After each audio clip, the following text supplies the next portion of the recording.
Hi everyone, this is Dr. Christy, and this is video 2 of a 3-part video series on perimenopause. Today's video will be on lab testing and the various labs that are used for hormones.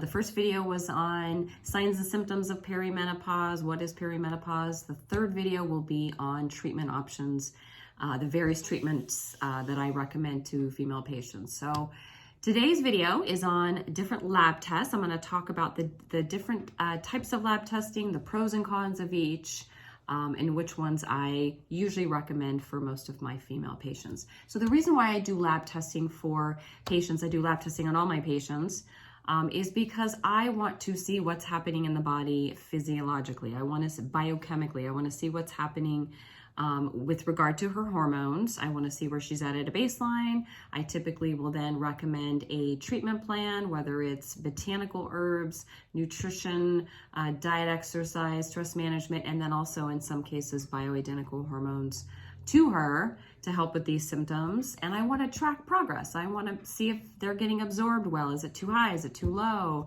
Is it safe?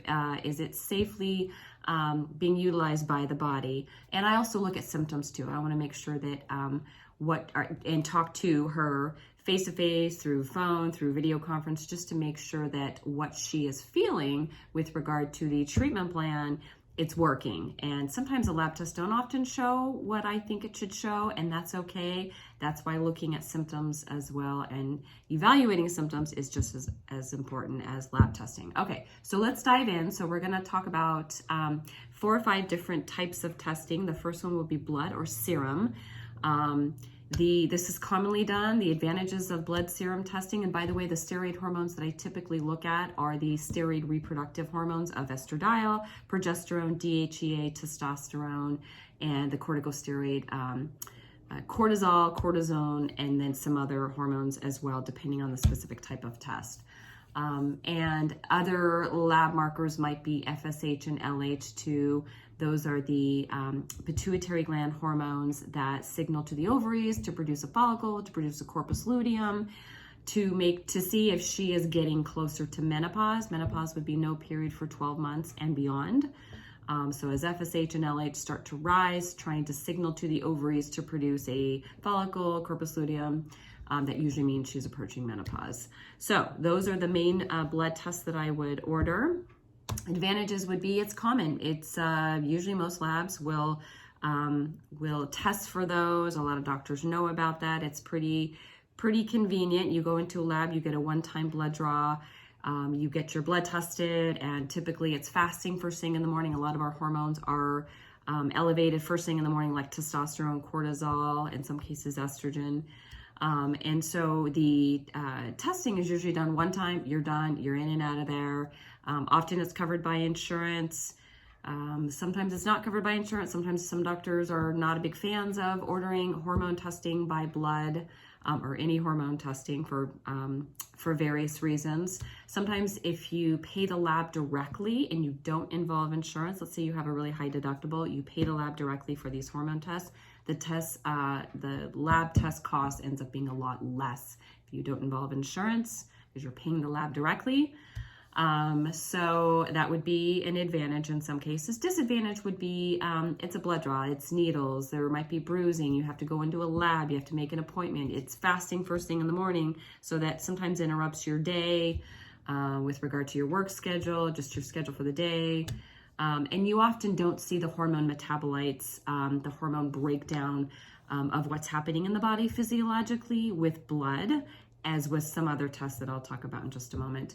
And so, yeah, so those are some of the disadvantages of blood testing, but it's still a great way of looking at a lot of the hormones. You can do free and bound. A lot of our hormones are bound to proteins safely, naturally. So a lot of times you can do free or bound to just kind of see what's happening. What's bioavailable, free would be bioavailable. Usually bound would just be, or total. The total hormones would be a combination of the freely circulating and the bound. So moving on to the next one would be salivary testing of hormones. A salivary testing of hormones is where you collect your saliva in a collection tube. And usually this is done once a day. If you're doing cortisol as well, you would do that 4 times a day. That's called the 4-point cortisol test. The benefit of salivary testing would be that it's more bioavailable. As I mentioned, a lot of our hormones are bound. This one is more bioavailable. Advantages would be it's relatively inexpensive, usually not covered by insurance, but relatively inexpensive, non-invasive, doesn't involve a blood draw. You can do this in the privacy of your own home. It's pretty easy to do, right? You just collect your saliva 4 times a day, first thing in the morning, midday, dinner time, and right before bed. And disadvantages would be that I actually tend to not do salivary testing. It's not my preferred method of testing. I don't think it's as sensitive as some of the other types of testing. If you are getting bioidentical hormones, for example, I've seen patients where their doctor has prescribed hormones, the levels show really, really high on a salivary test. The doctor backs down on the dose and then the symptoms come back for that particular female. Or if the levels are really, really low, she'll get a much higher dose of hormones, and then all of a sudden she's got symptoms of too much topical hormones or oral bioidentical hormones, and now she doesn't feel good either way. So I just think it tends to overestimate. It's not my preferred method of testing. So that's it for salivary testing. The next one would be kind of along those same lines of saliva testing. It's called a cortisol awakening response, CAR. This also uses saliva, but it's often, this particular test is actually added on with urine hormone testing, which I'll talk about next. So urine hormone testing would be salivary testing. The cortisol awakening response is where you collect your saliva. You don't collect it into a tube. You actually use a small cotton swab to collect your saliva. You do this 3 times a day. You do it first thing in the morning upon rising, 30 minutes later, 60 minutes later after that. That is a better way of looking at how quickly, what's going on with that female in this case, as she's waking up. It also with regard to cortisol. So typically when we wake up in the morning, cortisol is one of the things that kind of wakes us up, and our eyes open up and light hits it, and we want to see how much cortisol is flooding her body to get her going throughout the day. If it's a slow response, so if it's a slow response for cortisol, then typically there's more maybe underlying seasonal affective disorders, psychological kind of burnout, maybe autoimmune chronic pain, maybe postpartum depression, just feeling kind of low. Takes her a while to get going in the morning, several cups of coffee. If there's a higher response to a higher release of cortisol during those 3 collections, the salivary collections, then there's more chronic severe stress, job stress, commute stress, spousal stress, or just partner life stress, financial stress, whatever else. Something is on overdrive and it's too much for that particular person, for that particular female, or maybe blood sugar dysregulation and some other things too. So that cortisol awakening response is, I think, a better way of looking at cortisol in the morning time compared to the 4 times a day salivary testing. So the next one would be a 24-hour urine hormone test. So this is urine testing. Next, I'll talk about the dried urine hormone test. 24-hour urine hormone testing is a method of collecting your urine over 24 hours, a full 24-hour window, looking at all the steroid hormones that I just mentioned, the estradiol, progesterone, testosterone, DHEA, and cortisol, but all the hormone metabolites and how physiologically what's happening to the body as it's getting broken down.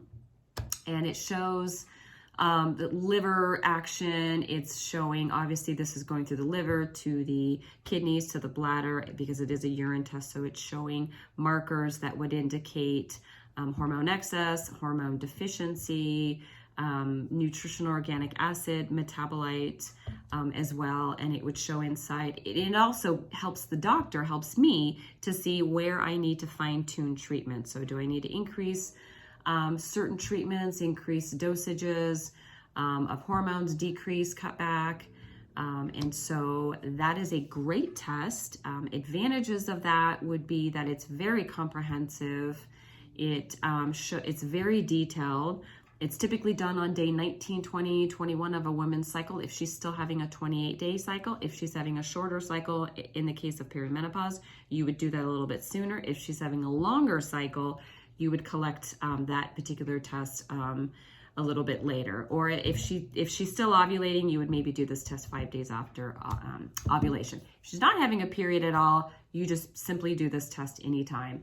Disadvantages of this test would be that it is expensive. It's for some patients it's expensive, for some patients it's not. It's a great test, but for some it might be cost prohibitive.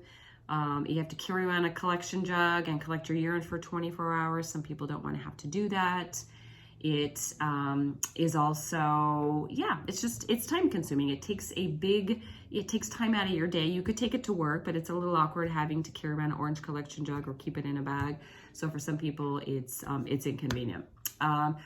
So the next test would be the dried urine hormone test. This is one of my favorites. This is, instead of collecting your urine for 24 hours, you're doing this 4 times a day. So you are doing this in the morning time, 2 different collections, later in the day, and then you're also like right around dinner time, and then also right before bed as well. So the great thing about the dried urine hormone test, it looks at all the hormone metabolites that I mentioned. It can also look at some other markers based on the specific lab and the specific test.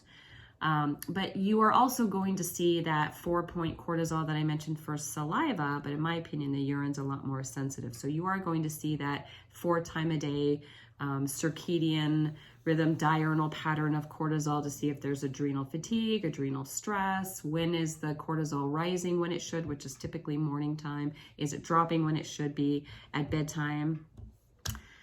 So advantages would be, it's a great test. It shows, it's concise. It's only done 4 times a day instead of a full 24-hour window. You can do this in the privacy of your own home. You don't have to go to a lab.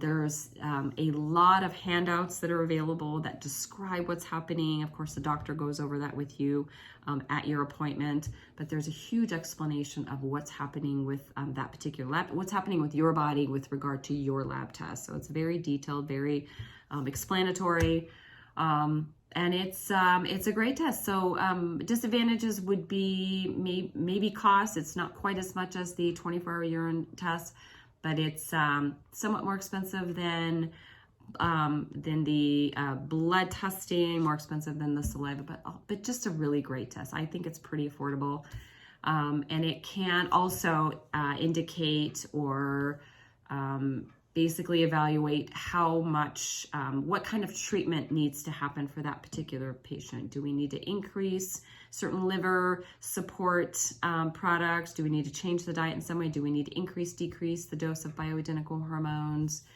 And it just is a very perfect test. You can often tie in the cortisol and Wakening response, that CAR test, with this dried urine hormone test. So you can basically do that at the same time to get an even better picture of what's happening not only with the reproductive hormones with regard to perimenopause, but also adrenal stress or adrenal fatigue with regard to the cortisol. So that is it for all of these tests.